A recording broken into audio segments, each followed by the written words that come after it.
Ngươi đi tìm thánh thượng đi. Đi bẩm báo chân tướng với thánh thượng ngay bây giờ. Ta suy xét xong câu hỏi của ngươi rồi. Nếu Uyển Thuận muốn đi, ta sẽ liều chết đưa muội ấy rời đi.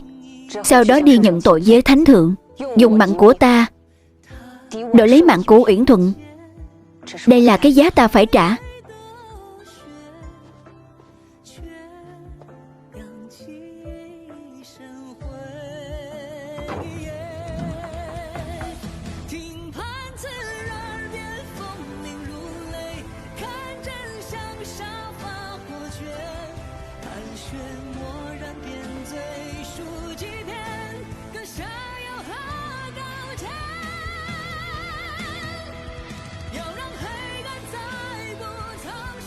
Uyển Thuận,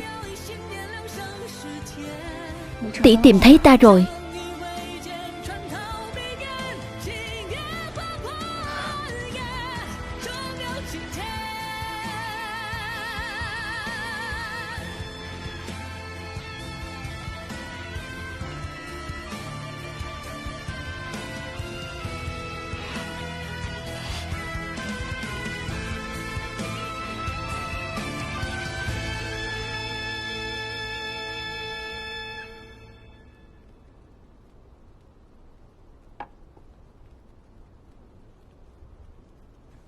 Ngài gặp được Lâm Ninh cũng là vào Tết Nguyên Tiêu.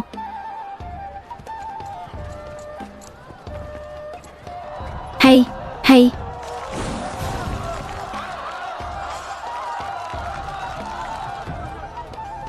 Hay, hay.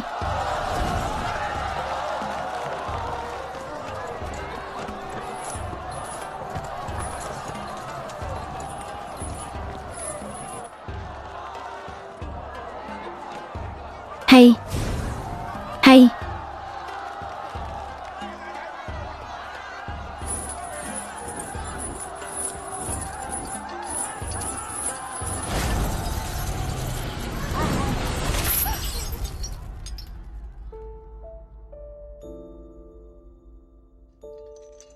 Cô nương, có làm cô giật mình không?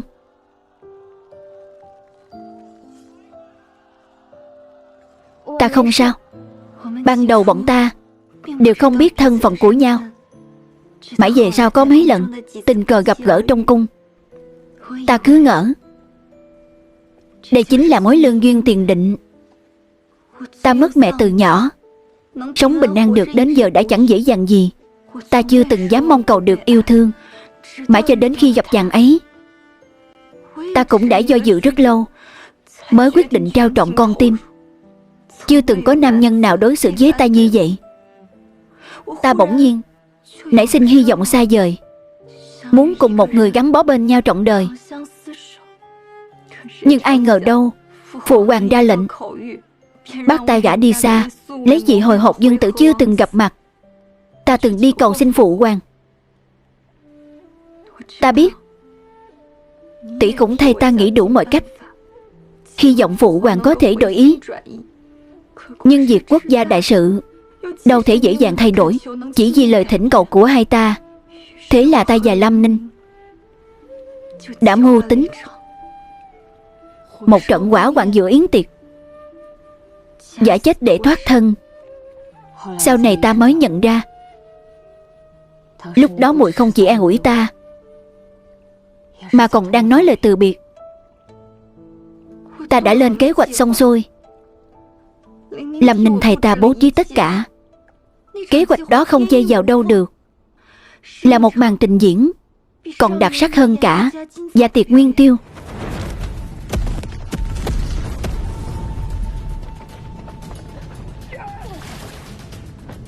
Trước khi vào mật đậu, ta ném xương và vòng vàng đã chuẩn bị từ trước lên vũ đài, ngụy tạo cảnh chết cháy. Ta thay bộ y phục và giày dầu do Lâm Ninh chuẩn bị, đi đến lối ra để tụ họp với chàng.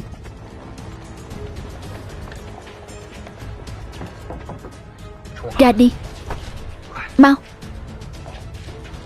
Đi, đi thôi. Đi.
Ta chạy dọc theo kinh Thanh Minh. Với mỗi bước rời xa hoàng cung, ta lại cảm thấy mình tiến gần hạnh phúc thêm một bước. Từ nay về sau trên đời sẽ không còn thập ngũ công chúa nữa. Ta sẽ cùng chàng ấy rời xa bức tường cao như lồng giam này, ngao du bốn bể. Ta chưa từng mong mỏi điều gì đến vậy. Cho đến khi ta đẩy cánh cửa của tòa nhà kia ra,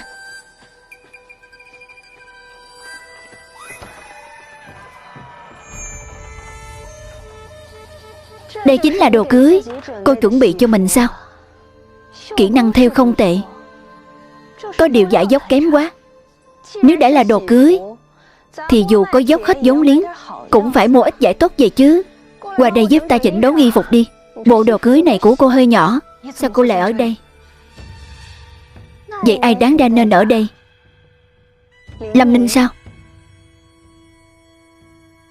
Không hổ là công chúa, không ngờ chỉ vì bỏ trốn cùng kẻ khác mà không tiếc bày mưu giả chết. Dũng khí này quả thực người thường không sao sánh được. Lâm Ninh đâu? Cô nói xem, nếu dâng bức thêu này lên cho thánh thượng, người sẽ nghĩ thế nào đây? Sẽ cảm thán trước tài năng thêu thùa của cô, hay là sẽ tức giận khi sinh ra một công chúa thanh danh bại hoại như cô, làm mất hết mặt mũi hoàng gia? Cô bây giờ hoặc là lưu lạc dân gian, không tên không tuổi, hoặc là về cung chịu Phật, bị tước đoạt danh hiệu. Dù thế nào cũng đều là trò cười cả. Hối hận không? Có hối hận không khi ra vẻ thông minh tặng thánh thượng bức thêu hai mặt đó? Có hối hận không khi tự bạn đứng ra bênh vực Chu Hạ Lan ở tiệc sinh nhật của ta? Uyển Thuận à, tối nay ta thấy cô dốc sức múa trên vũ đài như vậy, cảm xúc dạt dào thiết tha. Ta cười vui đến không biết đâu mà kể. Cô cũng biết đó là điệu múa cuối cùng của mình rồi nhỉ?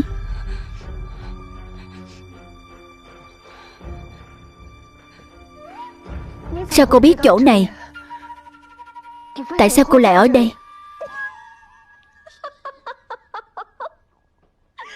Ta còn biết nhiều điều lắm. Lần đầu tiên các người gặp mặt Tết Nguyên Tiêu, nếu ta không sai kẻ biểu diễn ném quả cầu sắt về phía cô, thì làm gì có chuyện Lâm Ninh xả thân cứu giúp. Cô có thích mặc dây chuyền hắn tặng không? Ta thưởng cho hắn đấy. Màn biểu diễn giả chết của cô trong dạ tiệc Nguyên Tiêu tối nay chỉ dựa vào Lâm Ninh thì sao làm nổi? Ngay cả căn nhà này cũng là ta bỏ tiền ra thuê đấy. Mỗi lần các người gặp mặt, mỗi lần các người hẹn hò lén lút, ta đều biết rõ như lòng bàn tay. Phải rồi, cô nhìn xem, ngay cả thứ này hắn cũng đưa ta.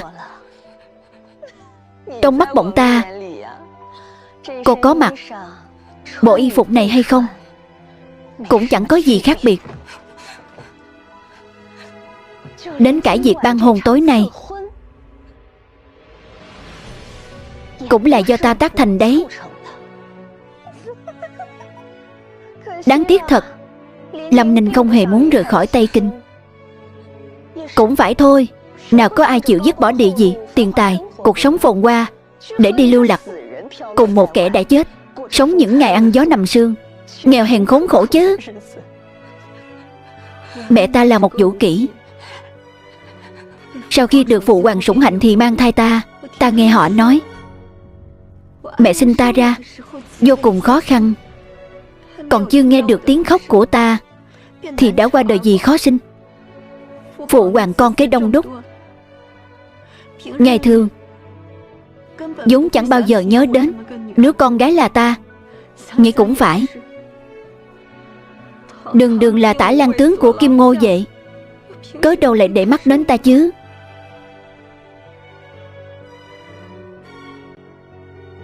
Cô vội vã muốn bỏ trốn cùng Lâm Ninh như vậy, chẳng lẽ có thai rồi? Hồi hộp dương tử sẽ nghĩ thế nào đây? Thánh thượng, phải làm sao đây? Thứ nghiệt chủng, câm miệng.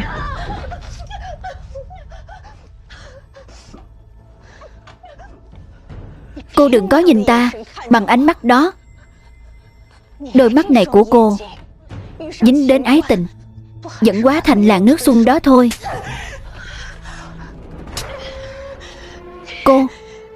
Cô đúng là to gan. Ta còn đang nghĩ, nếu hôm nay cô chịu hạ giọng cầu xin ta đàng hoàng, ta sẽ cho cô một con đường sống. Không ngờ cô lại không biết điều như vậy. Cô tư thông giới thị vệ trong cung, giả chết bỏ trốn, khiến thánh thượng và thuộc phi bị kinh sợ trong yến tiệc. Tội nào cũng đủ để cô chết tận mấy lần. Bao nhiêu nhược điểm của cô đều nằm trong tay ta. Cô vẫn dám ngông cuồng với ta. Đó là do cô hãm hại, cài bẫy ta. Ta muốn về cung bẩm báo phụ hoàng. Cô ấy hả? Người nghĩ ra toàn bộ kế hoạch là cô. Kẻ châm lửa trước mặt hồi hộp dương tử và thánh thượng cũng là cô. Còn người dùng thuốc nổ, người thuê căn nhà này, cô cứ yên tâm mà tra. Có tra thế nào cũng không truy ra ta đâu. Nếu cô muốn tìm Lâm Ninh làm nhân chứng thì cũng có thể thử xem. Ta cũng rất tò mò đây. Cô chỉ là nữ quyến vũ hữu tướng mà có thể nhúng tay vào chuyện hòa thân giữa hai nước. Phụ hoàng sẽ không bỏ mặt đâu. Mở miệng ra là phụ hoàng, gợn nghe thân thiết thật đấy. Cả đời này cô gặp người được mấy lần hả? Phụ hoàng cô thà rằng không có đứa con gái như cô. Nếu cô thật sự muốn thử vận may, ta cũng sẵn lòng chịu theo. Chúng ta cược chiếc khăn lụa này của cô, xem thử phụ hoàng cô bằng lòng tin tưởng cháu gái thuộc phi bên hữu tướng là ta, hay là bằng lòng tin tưởng cái thứ. Lau đi, bẩn thật đấy. Còn dám trừng mắt với ta. Cô trừng cái gì mà trừng? Có tin ta móc mắt cô ra bây giờ không? Đừng tưởng mình là công chúa thì có thể đè đầu cưỡi cổ ta. Chẳng qua cũng chỉ là nghiệt chủng của vũ kỹ ngoại tộc thôi.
Ai?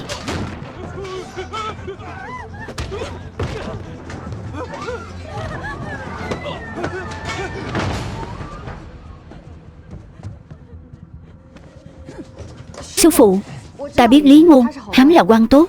Đi. Quỳ xuống. Tên cẩu quan Lý Ngôn, chịu chết đi.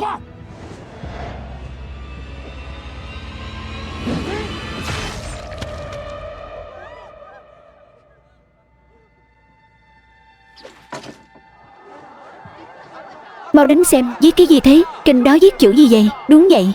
Sao vậy? Sao vậy? Ngươi tự xem đi. Viết chữ gì vậy? Thưa máu kìa, viết gì vậy? Thay trời hành đạo. Tham quan.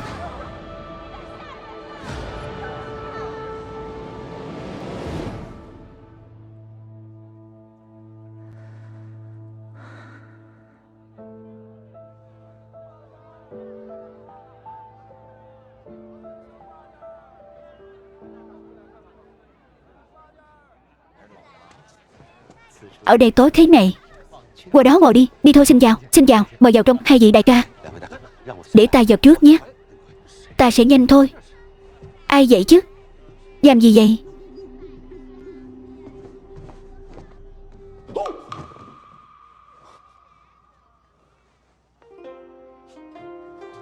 Xin hỏi, có phải Phục Linh cô nương không? Biết rõ rồi còn hỏi.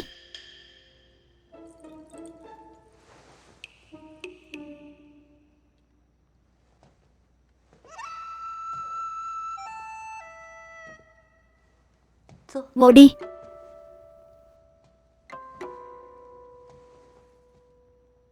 Phục Linh cô nương, có phải ở đây có thể bốc thuốc không? Trước đây từng đến chưa?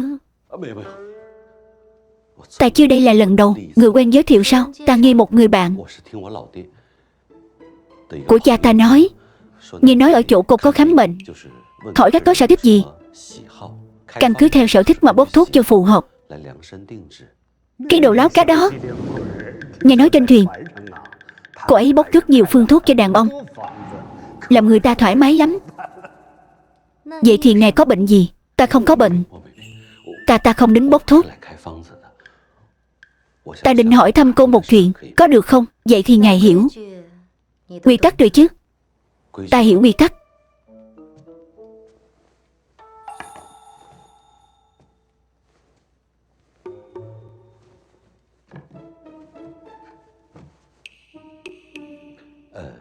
Xin hỏi, có phải vài ngày trước có một người họ Tiêu đến đây không?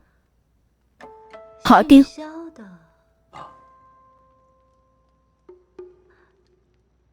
Có.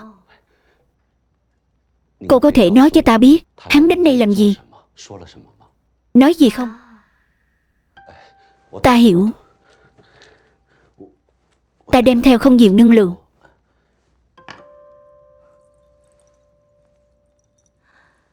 Vài ngày trước, người họ Tiêu đó có đến tìm ta.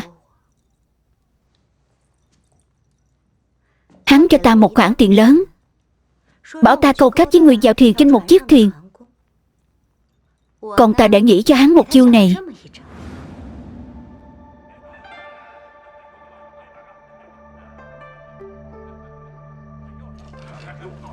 Đại ca huynh xem.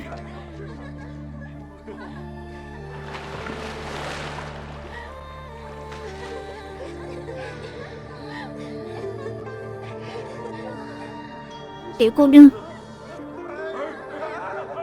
Tiểu cô nương, cậu là tiểu cô nương.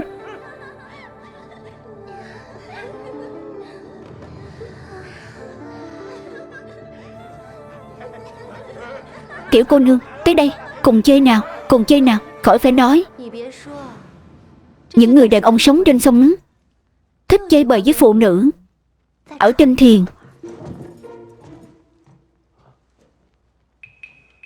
Phục Linh cô nương, sau khi người họ Tiều kia dụ những người chèo thuyền đó từ thuyền lớn sang thuyền nhỏ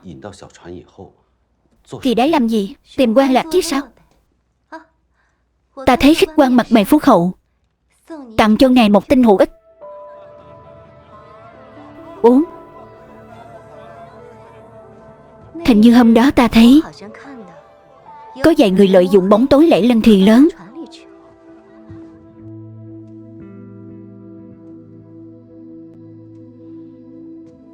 Xin hỏi Phục Linh cô nương, cô có biết bây giờ người họ Tiêu đã ở đâu không? Ta biết. Có thể nói cho ta biết được không?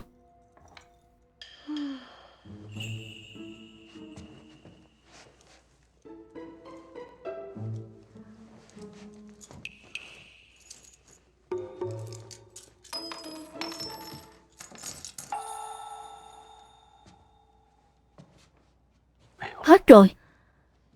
Mấy ngày nay người họ Tiêu đó ở Phàm Lâu. Hôm nay hắn còn tìm 2 tỷ muội của ta.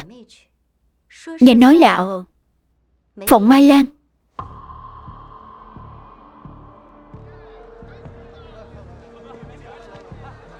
Xin mời các vị vào trong. Công tử, ngồi bên này. Hoan nghênh cô nương, mời vào trong. Đêm nay không lấy được hồ sơ của Đại Ý Tự, giết cả nhà ngươi. Phạm Lầu hoan nghênh các vị khách quan. Cô nương, mời vào trong. Mời vào trong.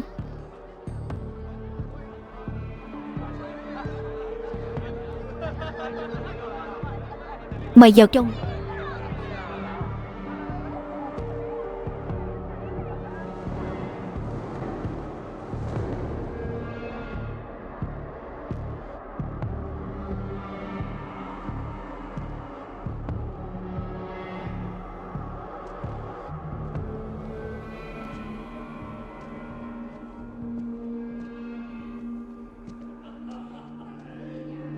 Tốt.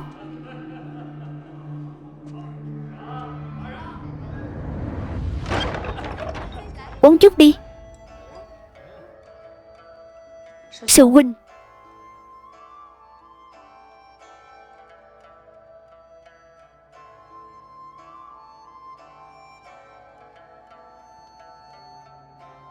Cút. Ta nói các ngươi đấy. Cút.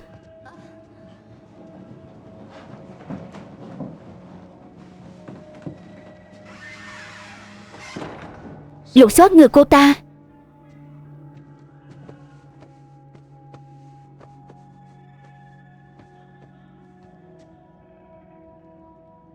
Tháo chiếc trong đó đưa cho ta.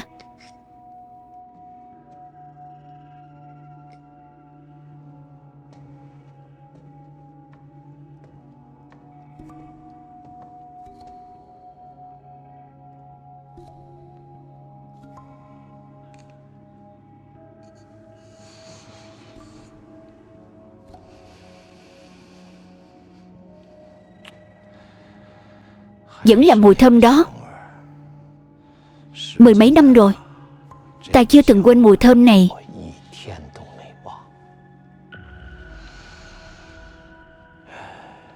Cửu Nhi, theo ta về đi. Khi đó họ nói tất cả thủ phạm đều đã bị trừng trị. Ta cứ tưởng mùi chết rồi. Nè ông trời, để chúng ta nói lại mối duyên xưa. Muội còn nhớ cái này chứ? Khi ấy ta thèm muốn cơ thể muội, kết quả muội dùng cái này đâm vào tay ta. Ta vẫn đeo cho đến bây giờ.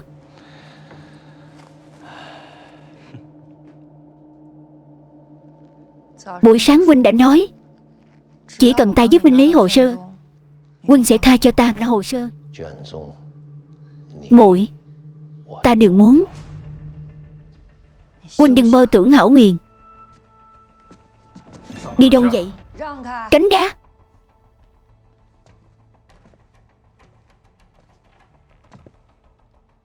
Vậy muội lấy được hồ sơ chưa? Được rồi. Không đem theo. Còn ai chết tiệt. Sụt.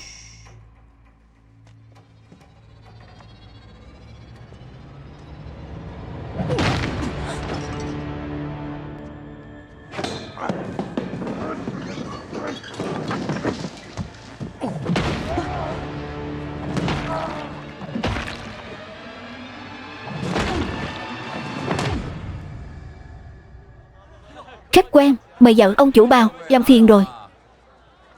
Hôm nay trên sông biển xuất hiện một cái đầu heo, ông chủ bào có nghe nói không? Ta nghe nói rồi. Thông qua đầu heo này, chúng ta đã điều tra đến ngành buôn heo. Người đứng đầu nói lô heo đó về giao cho Phạm Lâu các người. Cố tuần sứ, đầu heo ở Phạm Lâu chúng ta đều là đồ bỏ, cắt xong thì dứt đi. Nói không chừng bị ai đó nhặt. Hơn nữa, mỗi ngày Phạm Lâu của bổn ta đông người như vậy, phải điều tra kiểu gì? Gần đây, có phải Phạm Lâu có một vị khách thọ tiêu trông rất cường đáng. Chuyện này đúng là có một vị đến được mấy ngày rồi, bây giờ đã ở đây. Cố tuần sứ, mời đi bên này.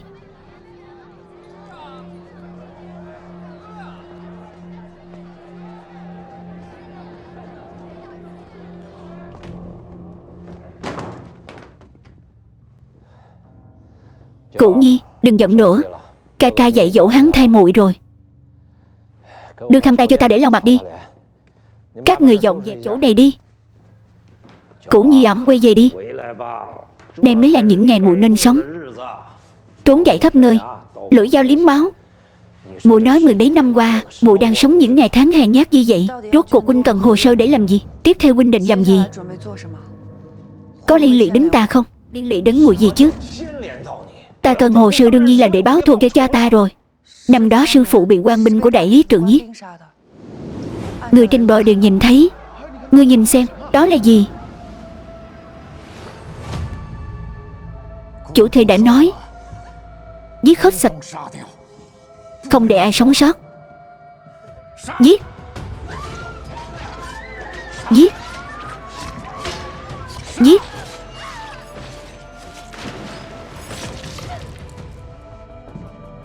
Gà tay đi.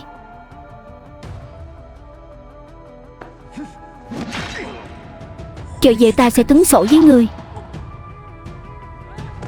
Đại lý tự điều tra vụ án, các ngươi đã bị bao vây. Mau chóng đầu hàng về quy án. Các ngươi đã bị bao vây. Mau chóng đầu hàng về quy án. Muội không cảm thấy năm đó đại lý tự đến quá nhanh sao? Hơn nữa khi đến cũng không phân biệt đúng sai, bắn tên loạn xạ giết hết tất cả. Chuyện này rõ ràng không hợp lẽ thường. Lúc đó trên thuyền, sư phụ phụ khai phong xử án. Đợi đã, mau lên không được vào đây. Ông chủ tiên, thật ngại quá. Phụ khai phong điều tra vụ án. Người mà ta nói là hắn họ Tiêu.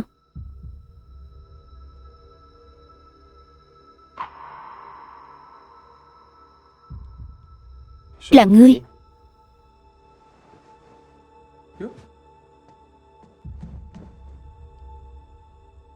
Lúc nãy ta nghe thấy có người nói trên thuyền sau đó. Hai người các ngươi giải thích đi. Trên thuyền làm sao? Trên giường. Đã lăn lên giường rồi sao? Quả nhiên là nàng ở đây. Đồ khốn kiếp. Chuyện gì vậy? Phu quân, chàng nghe ta giải thích. Giải thích cái gì?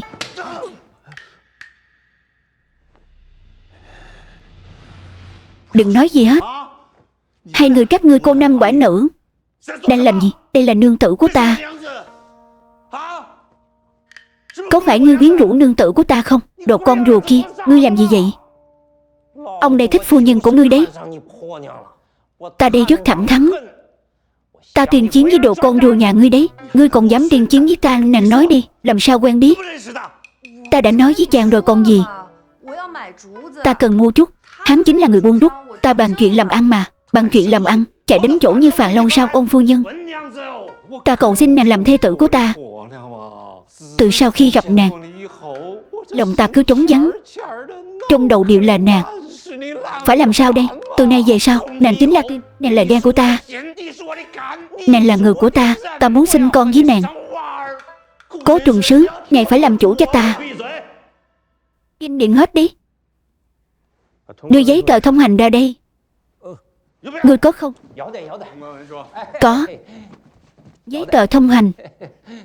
Có. Đọc đi. Dừng.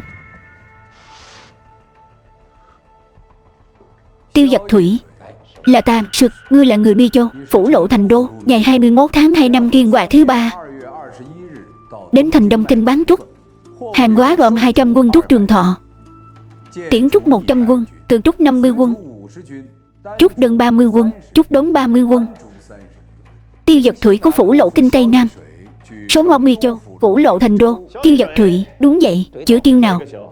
Tiêu trong cây trúc tiêu diêu, giật trong câu một lần vất dạ, cả đời nhàn nhã. Thủy là chữ thủy trong nước uống. Tiêu Giật Thủy.